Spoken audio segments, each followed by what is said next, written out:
actually growing really fast. Luke, that was so sassy. Are you No, not? are you freaking kidding? No.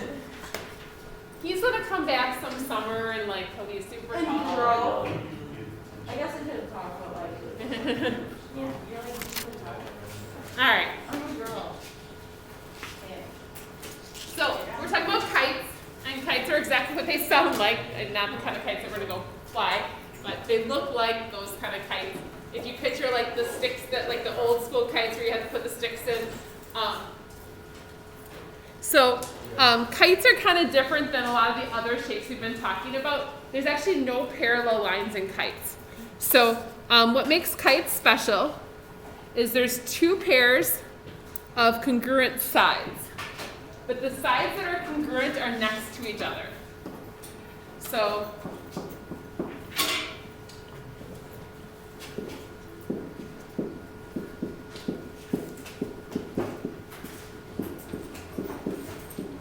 now the word consecutive means like in a row.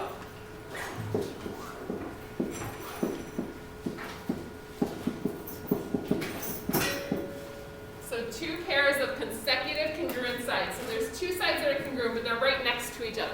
So again, that's different than other shapes that we've been talking about.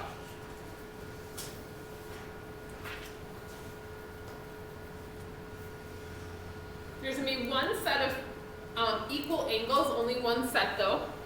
And that's the angles that are between those two congruent sides.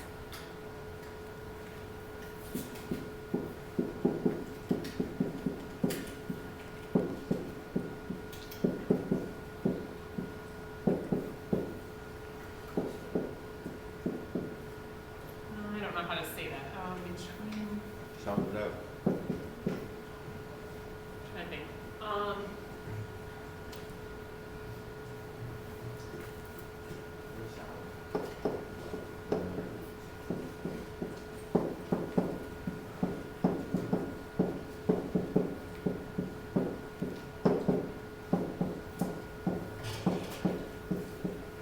So the sides, the angles that are equal are between the sides that aren't congruent. I don't know a better way to say that. What? Between sides that are not congruent. So the angles that are congruent are between the two sides that aren't congruent.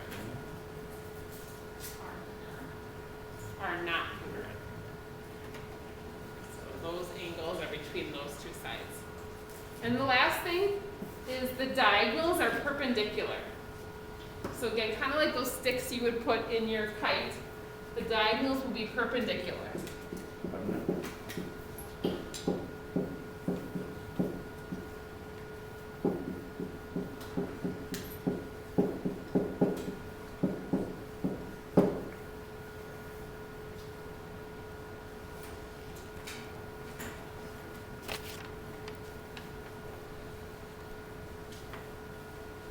Never flown a kite. Really? Oh. Oh yeah, because I didn't know how to fly one. I've never So flown a kite either. my grandma would like buy these kites, like Yeah. you kids go play with that, and Matt would know how to do it, but I would just like Yeah. throw it up in the air. and then I'd it's throw it just up out. in the air and then I'd run. And I'd try and It really needs to be kind of perfect. And then then. it fell, and then I was like, well, that was pointless. Well, those like cheap ones you buy at the store, like once you use them once, like I feel like you can never use them again. They're like always like totally beat up or the strings all wrapped around it. But I like flying kites. All right, so they tell us that BAD is 38 degrees. So BAD is this angle down here is 38 degrees. Then they tell me BCD, this top angle, is 50 degrees. They want us to find ADC. They want us to find this angle.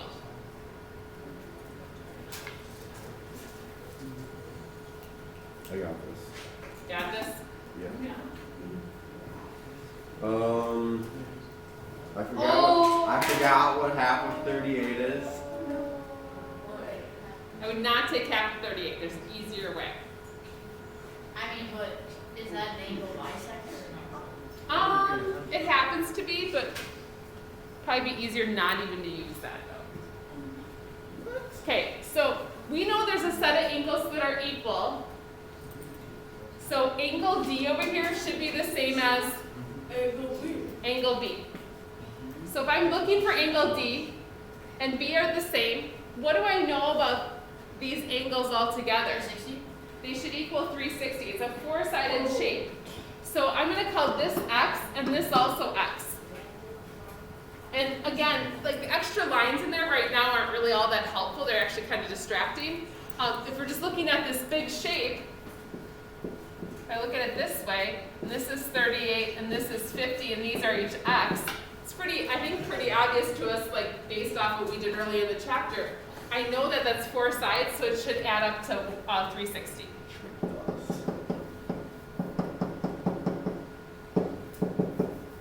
Now, what you guys were doing with cutting them in half, that would probably work. It's just it's maybe a little bit more work, or maybe not necessary to do that. Gotta do the hard work sometimes.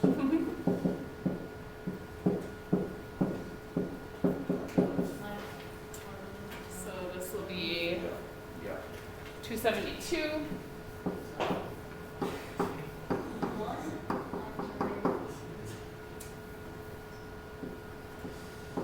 So I find out X is 136 degrees, but we're not done yet. But wait, there's more. Now you cut it in half. Okay, so now they tell me BT is 5 and TC is 8. BT is 5 and TC is 8. So what I'm going to do is look at just this little shape here.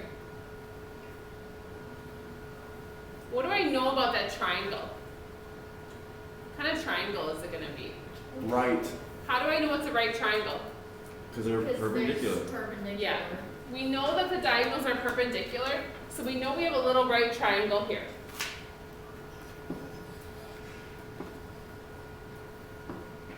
And they give me that BT is 5 and TC is 8. Now, they're not actually asking me for the side here, but I know they're marked the same. So I can find that value because they're both going to be the same value there. What am I going to use to find the value of y? A squared. That's B squared. Yeah, so our Pythagorean theorem.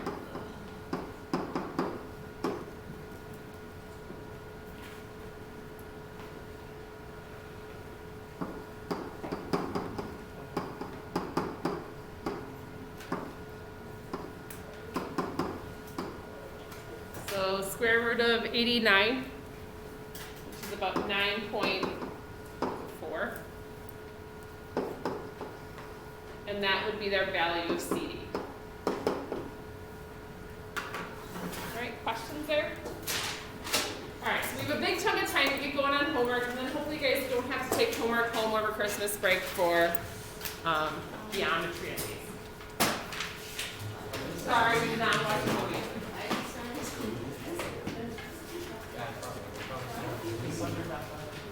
Oh my gosh! It's a baby tooth though, right? Yeah, this is the last one. Oh. But pretty much everybody has a baby nowadays. Santa and the Tooth Fairy all in one place. So once in when I was at Cedarburg, there was a tooth like sitting on my desk like that, like I think a cleaning person had found and set it on my desk like, to be funny, and I'm like, did anyone lose their tooth in class? And not like say something, like, because I found it, like the tooth fairy doesn't come unless you have two teeth. So you're old. Your kids at work. Yeah.